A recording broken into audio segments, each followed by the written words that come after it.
Hello and welcome to another episode of Jane and the Upholsterer. Today I will show you how I pattern these two cushions from scratch. Alright, cushion number 1. There we go. Cushion, and I have a selection of tools.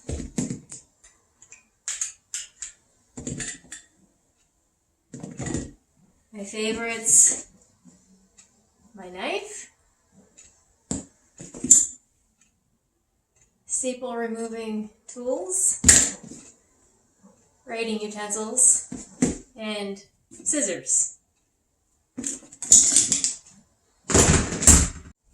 Okay, let's see how easily this stuff pulls off, if at all.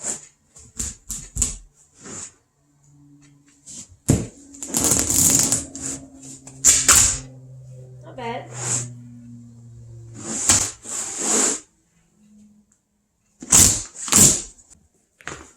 Perfect.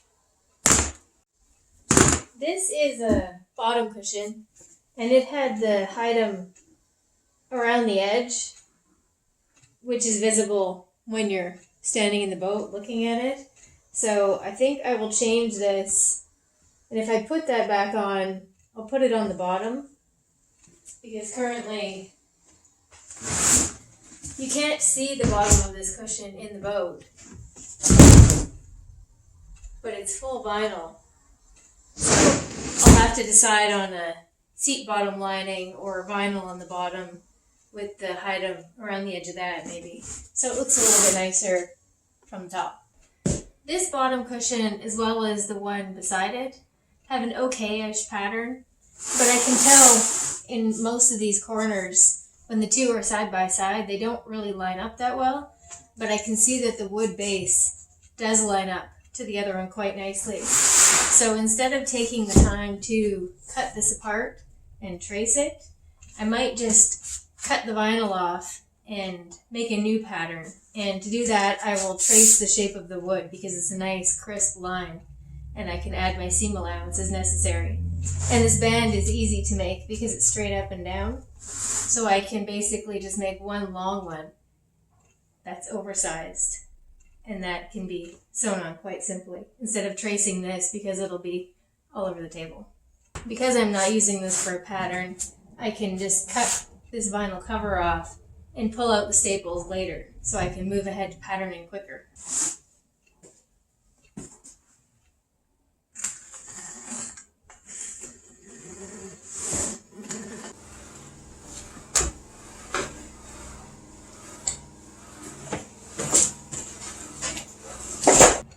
Now that I have this cover off, I can take a good look at the foam that I'm working with, and it seems to be in pretty good shape for the most part. I'm hoping that I can put some steam on these corners and puff them back out, as well as these, might be hard to see in the video here, but it kind of has these little indents in it from the old cover, so I'm hoping that evens out with steam as well. But for now, I'm going to put this aside, carry on with my patterning. Cushion number 2.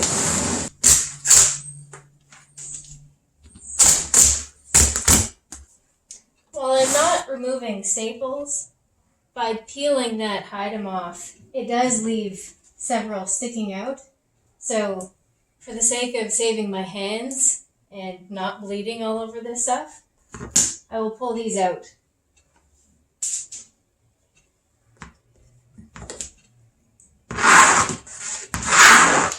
And the easy way to find them is with these, because this results in bloodshed.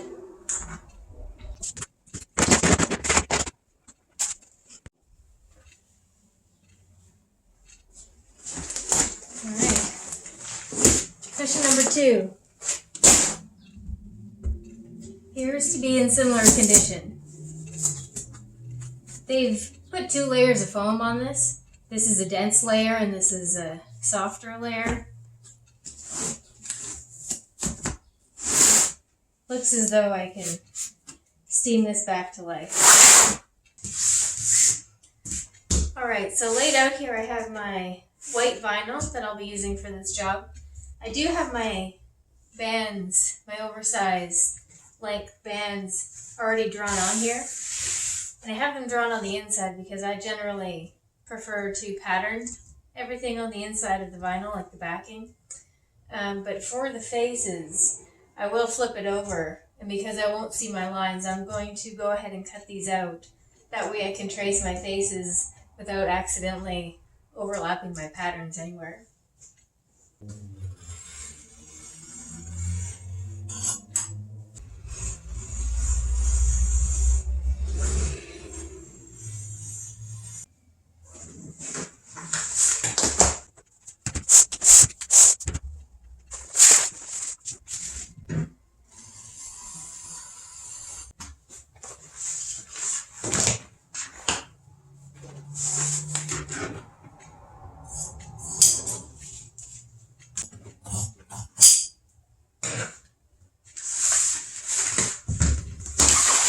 Okay, now I can flip this over.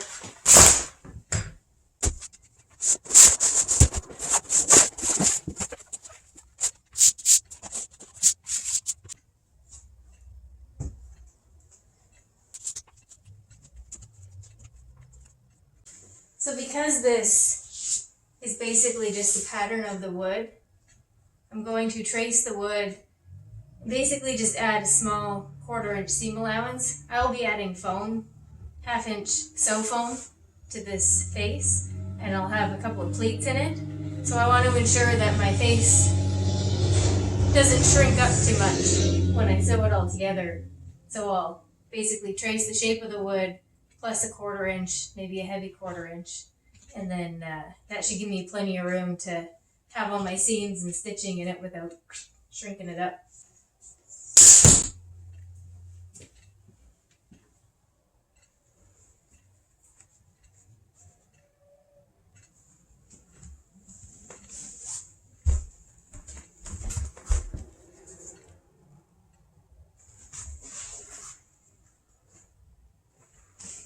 Sometimes you gotta get right on the table.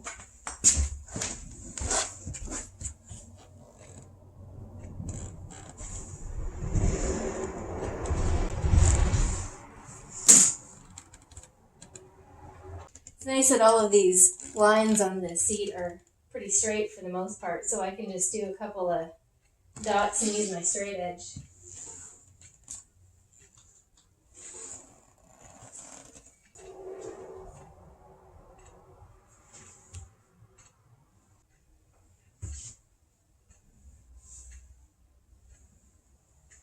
So to draw this, I'm just using a regular pencil on the white vinyl. I don't like patterning on the front because I don't like cleaning my lines off, but in the event that I need to get rid of a line, one of these white erasers works really well to get the pencil off. I wouldn't go drawing, pictures and stuff on it, but if you have a line that you need to adjust here and there, it definitely takes it off pretty quick and easy.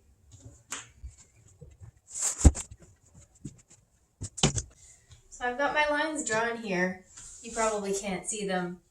These corners are all slightly rounded, so I'll just use a bobbin as a radius. It's pretty small, but it'll be reasonably consistent when I'm cutting and sewing all of these. Also, I will have some pleats that will be 14 inches from stitch to stitch. So I will mark 14 1/4.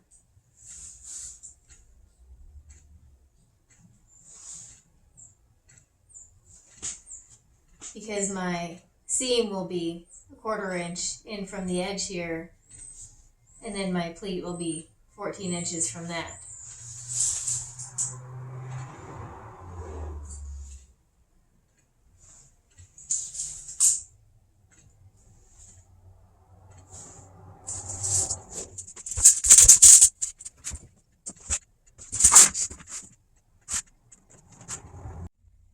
So here is my line on my vinyl. Still pretty hard for you to see, but I can see it okay. My rounded corners. Just to show you, the eraser here. Should you make a mistake, it's not impossible to erase it. I think I will go ahead and cut this one out. And instead of drawing these plates that I have marked, I'll probably put a piece of tape on it. That way I don't have to clean off my pencil marks. Even though it's not too bad with the eraser, it does add a bit of a challenge when you're trying to do that right beside a stitch. So I'll cut this out and then I can pattern the next one.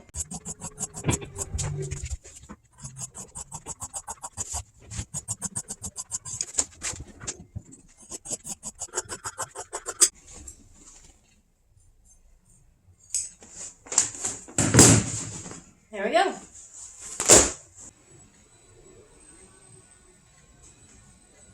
Alright, number 2. To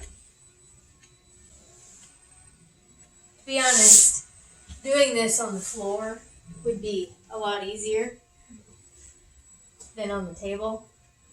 I'm not doing this on the floor because, quite honestly, I didn't want to clean it.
So these are how the 2 cushions fit together on the boat.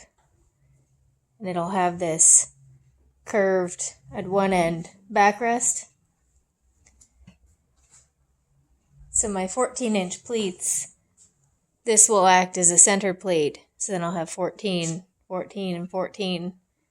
The same over there. So if I can find my lineup marks here, I'll put a piece of tape from this mark to the mark across, and then I can sew beside the tape, and then I don't need to clean anything off of the vinyl.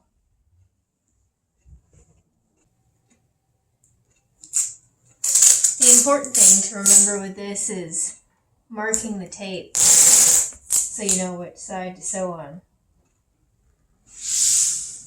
It would be an awful shame if I sewed on this side on one and then the other side on another. It wouldn't work, right?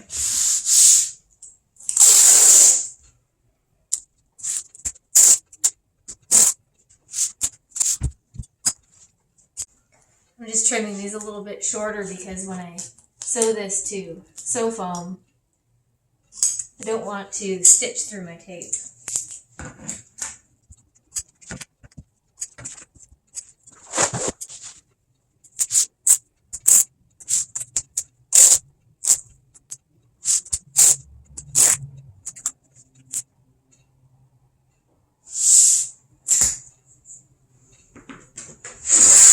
It also doesn't hurt to check and see that they're actually straight, which that one's not.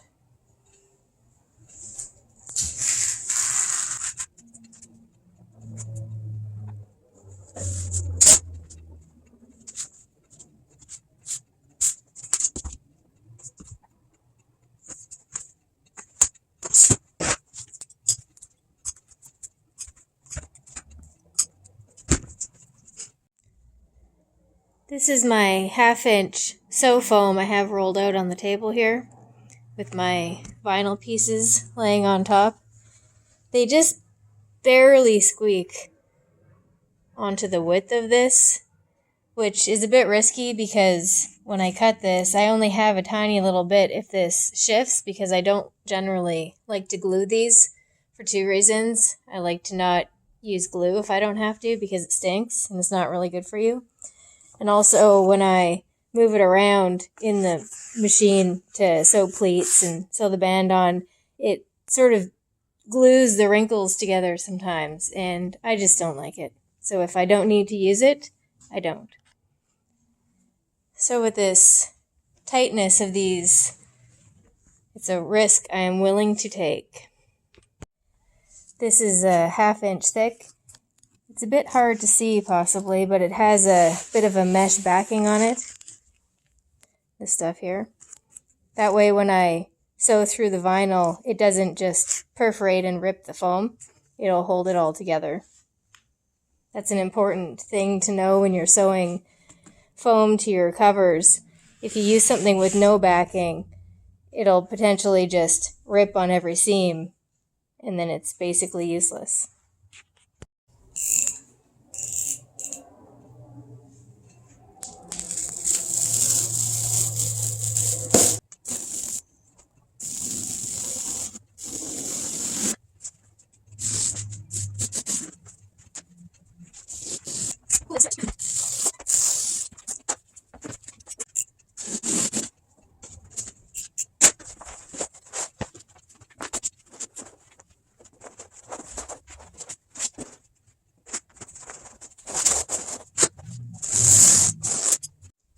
My covers are going along quite smoothly so far, and it won't be long before they're ready to install. So I think I will go ahead and steam this foam and see if I can bring it back to life here.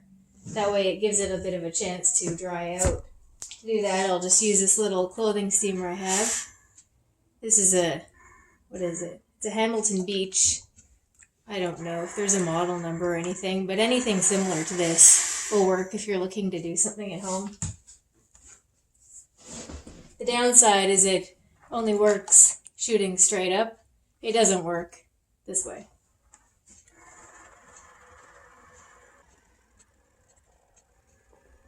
The top is definitely puffing up.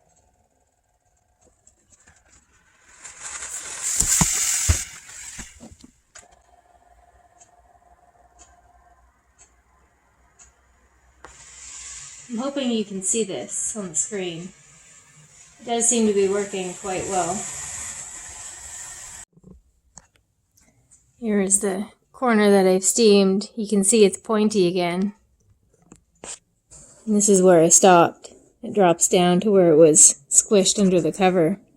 So it seems like it'll come back. It's ugly though.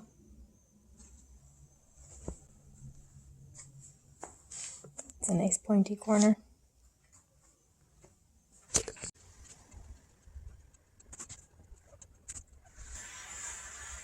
Oh yeah, that's what I'm talking about right there.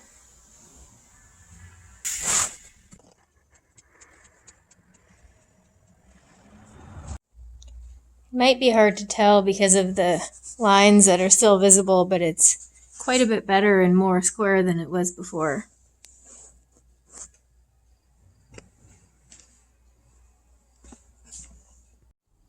So we're going to attempt to sew these, hopefully not mess them up, because if I do, it uses a fair amount of material to fix it.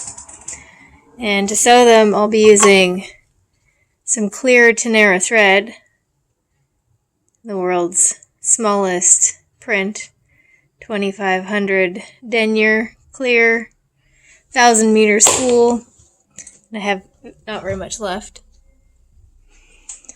My machine, hydration. Let's do it. I'll start by sewing around the cut edge of this, and then I'll sew the pleats after.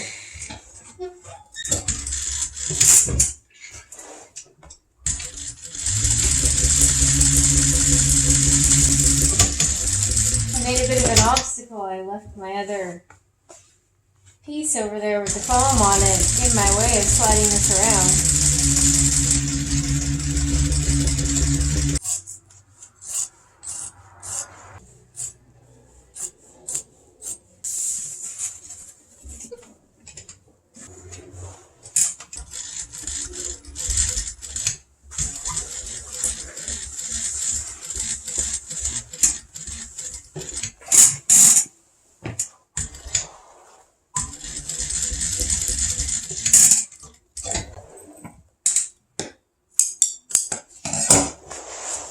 purposely skip these when I'm sewing a piece of material to foam like that. In the past, I've started to go around here, and sometimes it wrinkles and shifts a little bit, and it kind of messes up everything else. So if I just go around the outside perimeter, I can come in and do these after, and then I ensure that everything lays nice and flat.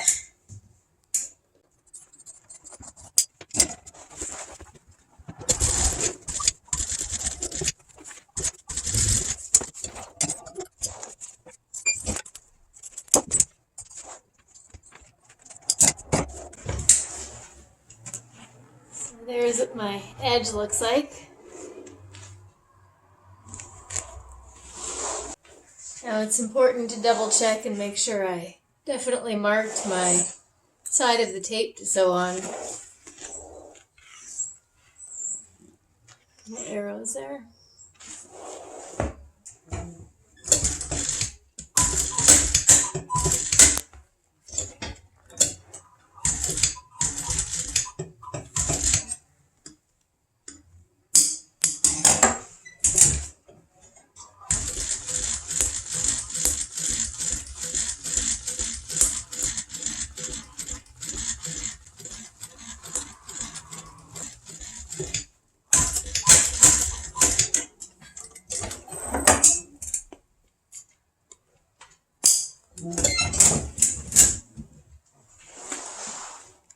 So here's what my plate looks like beside the tape there.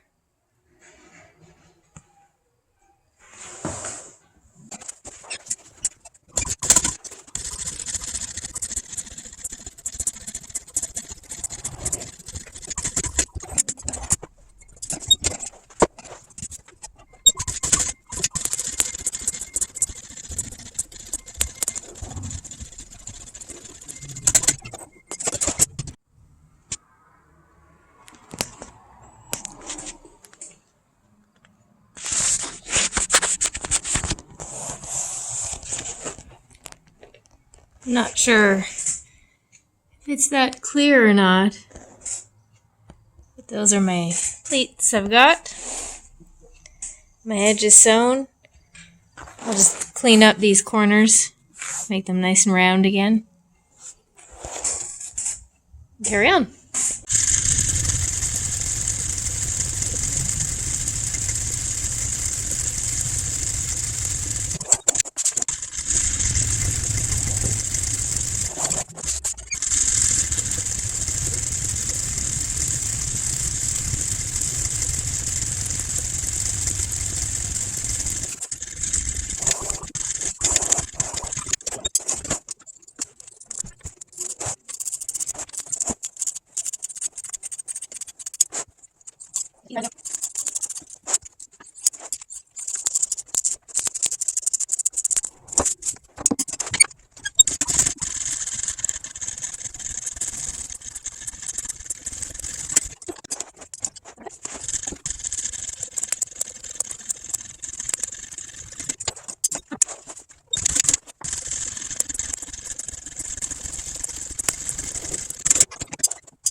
So I took note of the corner I want my band to start in. I like to sew my straight piece on the bottom and the curved one on the top. I also shorten my stitch length. When I have a seam like this or a double stitch, any kind of structural seam, I like to have it sewn with a reasonably tight stitch, and then when I top stitch it or double stitch it, I'll lengthen it and have a long one, so it's more similar to these pleats I have in here.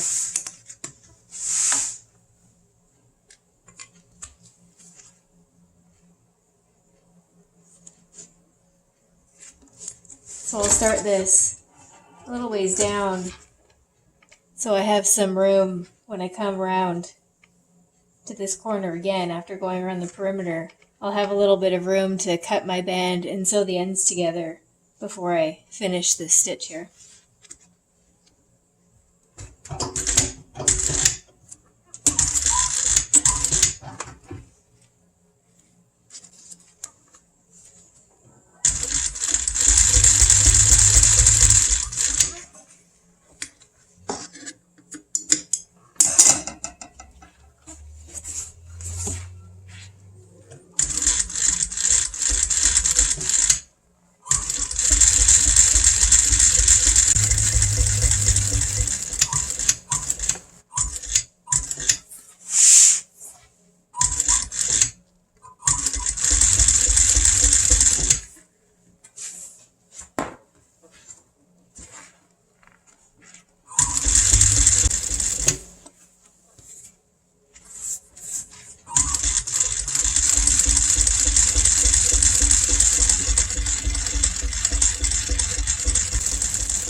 It may be hard to see, but my machine, it has a servo motor, so it basically spins the needle in a cycle.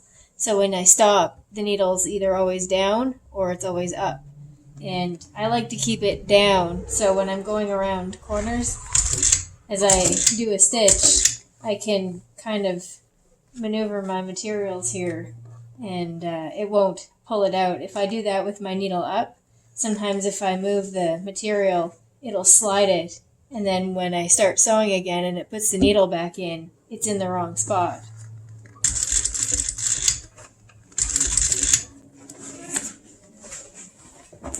That's also why every time when I stop sewing, I have to crank my wheel on the end to lift the needle out of the material.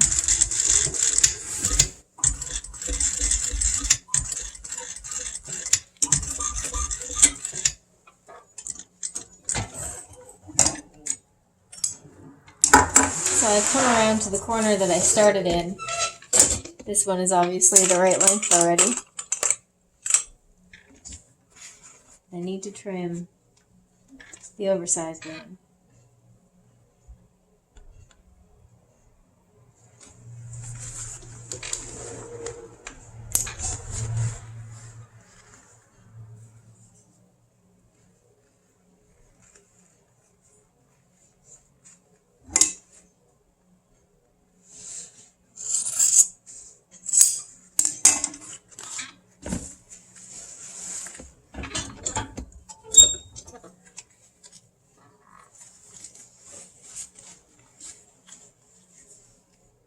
Probably could have started a few inches further down.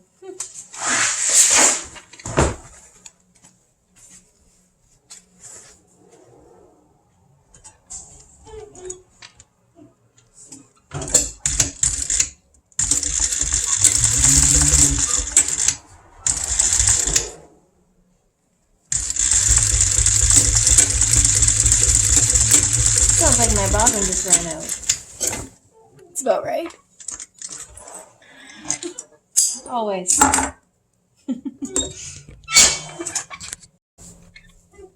Alright, we're back in business.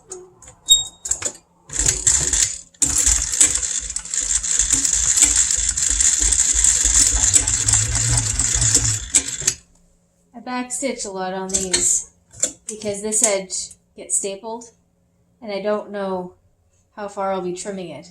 So if I backstitch it a bunch of times, then it at least is kind of locked and it won't unravel once it's installed.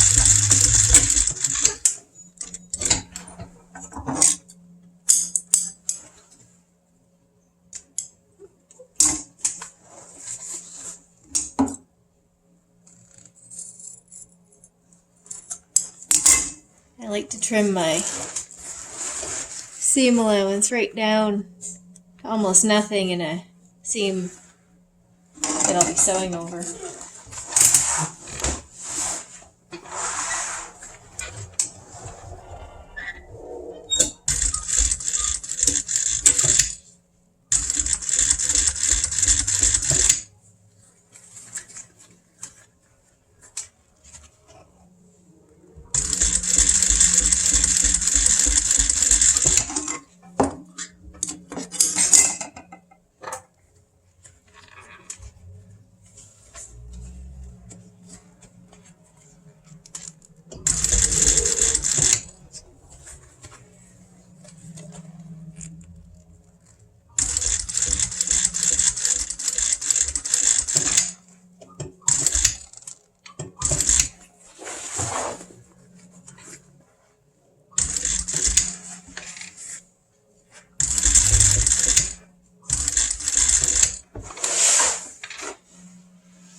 So there's my corner.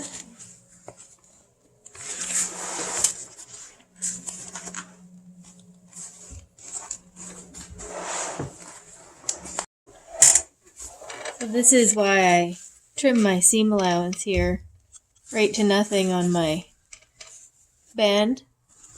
When I top stitch it, this will flip down onto here so it doesn't have a whole lot of bulk in there when I put a stitch through that. Alright, I've sewn both of my covers that I'm working on to the same point. They're both ready to top stitch. Because I sew this with a small stitch, the initial seam, I only need to adjust it once to get the right top stitch size. So I'll loosen my top tension so I don't suck my bobbin thread up, and my stitch will be a little bit longer, more similar to my pleats here.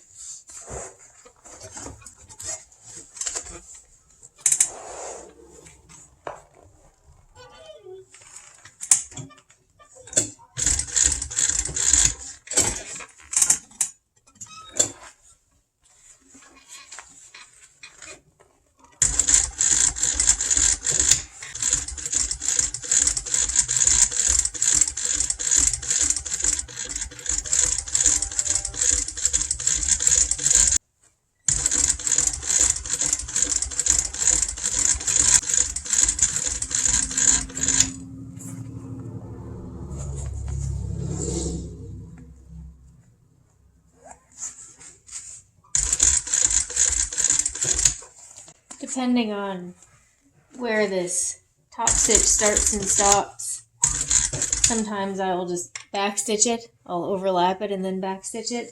This one, I don't think you can see it, but I do believe there's a gap from this cushion to the backrest. So if you can see the back of this at all, then it would be nice to not overlap it. And in that situation, I like to tie them on the back. So here's my start and stop. This thread sticking out is where I ended. That's my last stitch coming along. And this one here is the first one. So I pull the threads around back and I'll just tie them in a knot.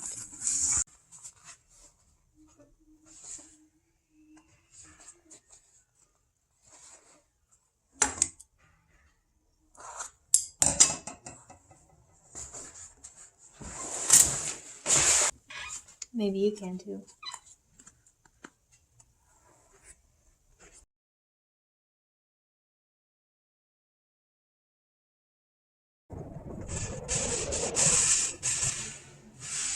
Geez, we get all the audio today.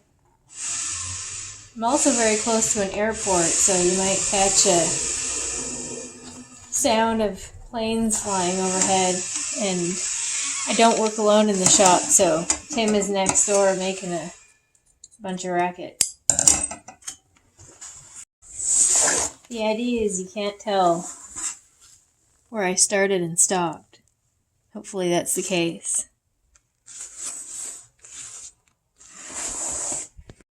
We'll do the same thing to my other cover, and then we'll get to installing these things. Well, here they are, my two covers that I patterned from scratch, and now they're ready for install. This is the point where Tim will take over because I'm moving on to some other cushions for the same boat. It's quite a big job, so Tim will take care of the install on these. What he's doing here is just drawing a line on the back of the board here. It looks a bit ugly, but it's got some glue on it from the white vinyl that was on it previously. This line will act as a bit of a reference for him stapling. It's a bit tough to see, but he can see it all right. Stapling in progress here. While I'm working on this new seat over here, Tim's moved on to the seat bottom lining. It's basically just a PVC coated mesh, but it comes in white so it matches the seat if you happen to catch a glimpse of it from below the bridge. Nice and clean install, Tim. J9 approved.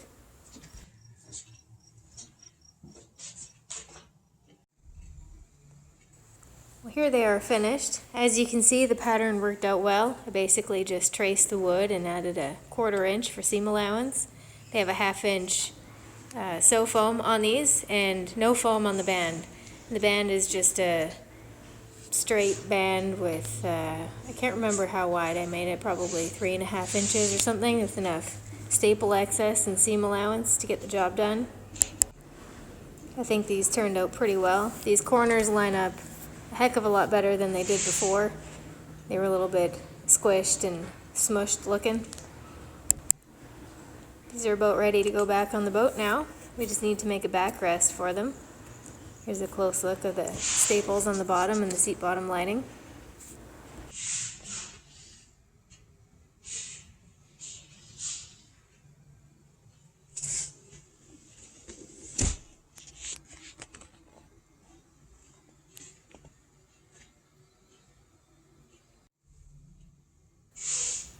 These little round cutout areas are for a backrest support. I hope you enjoyed my super simple patterning from scratch technique. Feel free to come back and check out the rest of this boat interior. Thanks for watching.